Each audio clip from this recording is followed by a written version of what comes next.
Lots of things growing. Got some volunteer squash.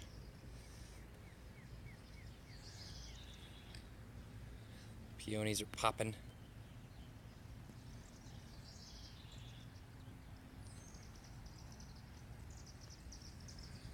Some pink columbine. And they are a double or triple belled, I think double belled.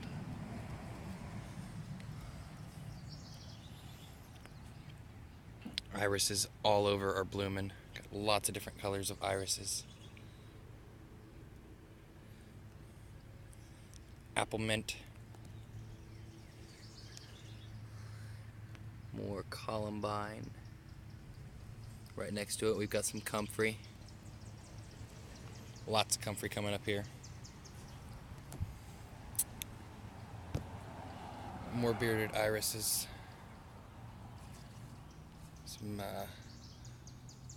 phlox right there. And forsythia bush. Got a willow and sunflowers all through here and all through the driveway garden. Everything's really just popping.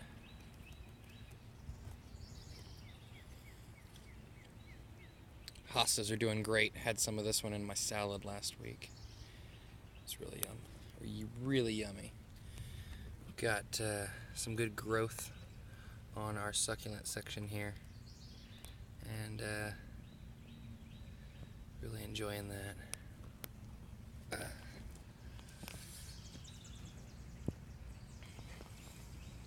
Got our carrots and our lettuce. I'm going to take you guys back to the backyard now. Before we get to the backyard, I actually want to show you guys my mulberry.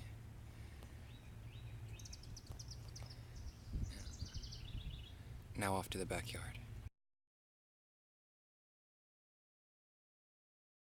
So this is the pepperberry garden, as I dubbed it last year. It's the first time we officially had peppers and berries planted in the same garden, and so we've got a lot of things added in this year that really brought some variety to this section. It's only about a 5x4 section, give or take a little bit, and it's got quite a bit of diversity. So we'll start back here in the corner. That is our brown turkey fig, and we got that at Baker Creek Spring Planting Festival. We also got 2 Chicago Hardies, and they're around the back side, and we'll get there in a second and I'll show them to you.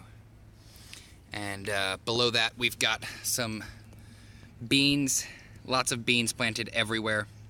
Want to bring nitrogen into the soil, and we've got strawberries strewn throughout, and we've got some lettuce and some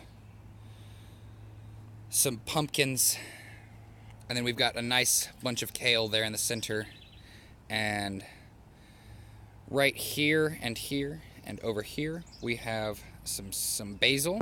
It's 2 kinds of basil there. It's holy basil and Genovese, and then that is some lemon balm that surprised me when I planted a pepper last year, and we have some onions as well. So this section is really just booming, as you can tell. That was quite the long list, and there's other things that I've missed, volunteer tomato and so on. Lots and lots of things growing, and we just love that. So come on around the corner, and I've got my succulent section, native succulent or cold hardy succulents, and I'm going to be putting some other ones in here. But this leads into the butterfly section, and I figured it'd be a good spot because it's nice and warm here. So we've got prickly pears, 2 kinds of prickly pears in here. This one is a non-named variety in my knowledge at this point, but I will get the name eventually. But it is a cold hardy one. It does pretty well. It made it through with me barely doing anything to make sure it had any root last fall. I literally just kind of threw them down on the ground, and I threw a few pads upright in the soil, and honestly the ones that I threw upright in the soil, like that one, they didn't root really, and so the ones that did are the ones that I just kind of laid down and let them do their thing. And so that will be interesting to see what really makes it. But we've got some others that are Missouri native, and we got them at the Native Plant Exchange earlier this season, and they are doing good, putting on new pads. And prickly pear is completely edible, and if you guys are curious about that, I can share a link right here. And move on to the butterfly garden real quick. Lots of mint, lots and lots of mint. I've got like 5 or 6 different kinds of mint. I've really got to number them, but I don't remember how many I put in there. And I've got some oregano and some chives, and we've got some milkweeds, 2 different kinds of milkweeds coming up, or maybe 3, I don't remember. And we've got some lupine, and tons of sunflowers that all came volunteer. Oh, and hey, check it out. We've got some mushrooms here. Lots of surprise mushrooms popping up here for us. And we just love mushrooms. Shows good microbial life. We just always want good microbial life. So we've got chocolate mint over here, and we've got orange mint, and we've got peppermint and spearmint, and minty mint and minty mint. What? Oh, yeah, that's okay. So that's my little bucket area. That's buckets that come from the food forest back here. So we've got a new columbine we just put in. We got that from the plant exchange. And we've got some mushrooms coming up right here. I believe these are mica caps and possibly some shaggy mane. I don't remember exactly. I'm not great with mushrooms, but we know we love them. This is a tree peony. Just put that in. And we've got some horseradish right there. We've got another horseradish over there. And we have some mustard greens going crazy right here. And this is broadleaf or giant leaf, or whichever one you want to call it. It's a big leaf mustard. We love that. Got some color in it. We've got our brassicas over here, all along there, and some more kale right here. And then we've got a fig there, and we've got our rhubarb in there, and we've got another fig over here. This is our Chicago Hardy fig. We've got 2 of these. We love those Chicago Hardies. And right next to it, we've got a Nanking cherry just there. We've got some weeds just there. And moving on over here, we have our other Chicago Hardy. Yeah, we love that.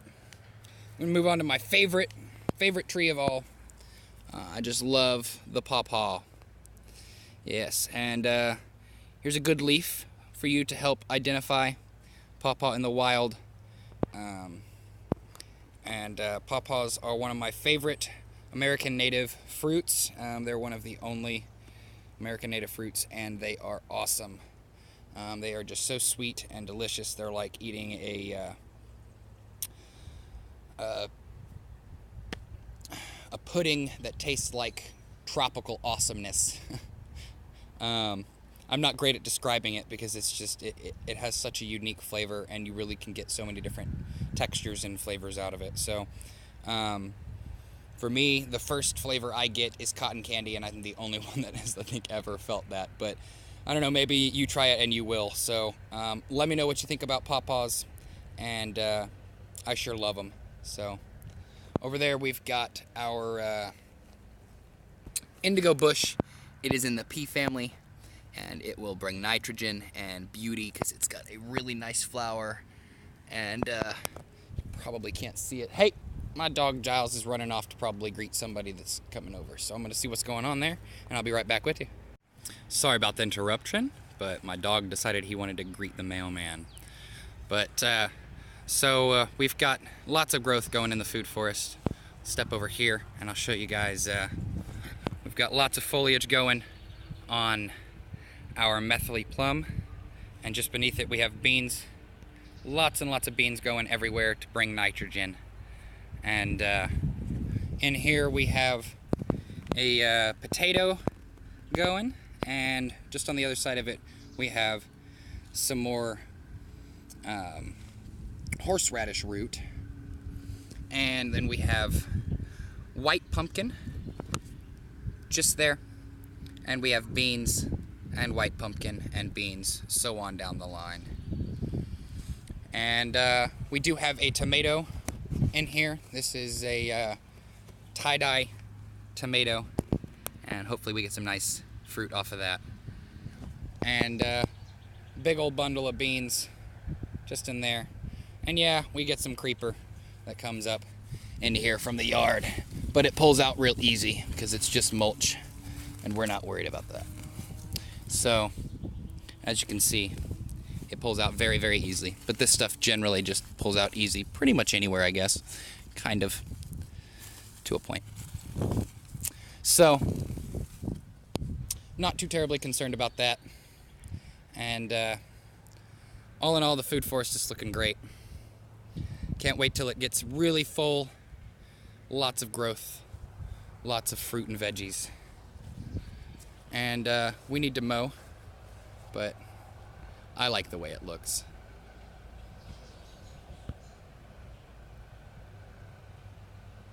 So, blessings. One love. Eat your fruit and veggies.